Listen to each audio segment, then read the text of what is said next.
Hi, I want to talk to you about socialization. Now, this is in the context of homeschooling. If your kids are in private or public, some kind of mass education, that's a different conversation a little bit. However, I think that we need to keep reminding ourselves of something pretty straight up. My name is Dr. Fred Ray Libran, and I'm the dad of 5 kids who are homeschooled from birth to college and have a site, independenthomeschool.com, where we try to help people get mentored in how to raise independent thinkers, independent students, people who can teach themselves. Well, socialization is a big deal, and it too is one of those things that you actually can teach yourself. You can learn to be social. You can learn to put your hand out, to shake it, to smile, to greet people. The trick is in social, I guess, engineering, you'd want to call it, is to appreciate what is up. And what's up is we're wanting all of our little ones to grow up to be uh, good contributors to society. And you can tell with what's going on in our society that we're dropping the ball. Now, if socialization was so great, wouldn't the kids in public schools or mass education be the ones coming out doing great?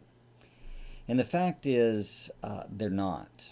We know this. It doesn't take a lot of research to appreciate it. But the problem with socialization is it's not neutral, and it's not particularly biased towards good. It's actually slightly biased towards the bad. There's a leverage in relationships where corruption happens.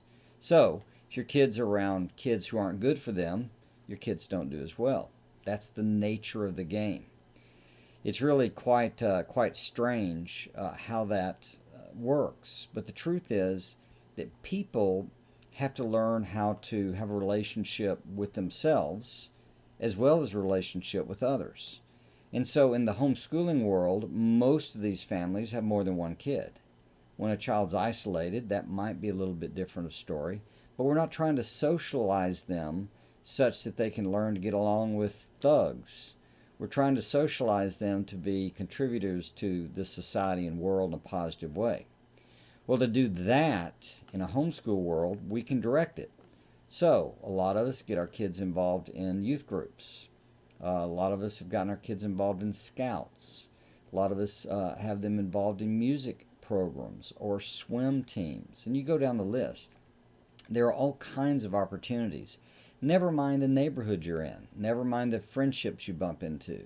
It's just like all the rest of us. We have to learn how to interact with people, understand and relate to ourselves and relate to other people. And in all that relating and growth, we learn. We learn things about how to function in this world. You know, I as a kid was pretty shy or reserved, more than anyone could imagine. But having a dad who was involved in politics, and we were out going to campaign events, we had to hand out brochures, and we learned how to stick our hand out and say hi, and will you vote for my daddy? And so in that process, we discovered, I think, what Emerson has always pointed out that I like to mention, and that is that the greater part of courage is having done it before. And a lot of the social dynamics that need to happen are just about us helping get our kids to get over the hump of some hesitation and experience. They don't die. That happens as we expose them to good context, but that's the trick. It needs to be healthy and good for them. And that's the joy that we get as parents, to try to cultivate and encourage these unique little people with their unique little personalities, how to cooperate and work well and play well with others. Hope that helps.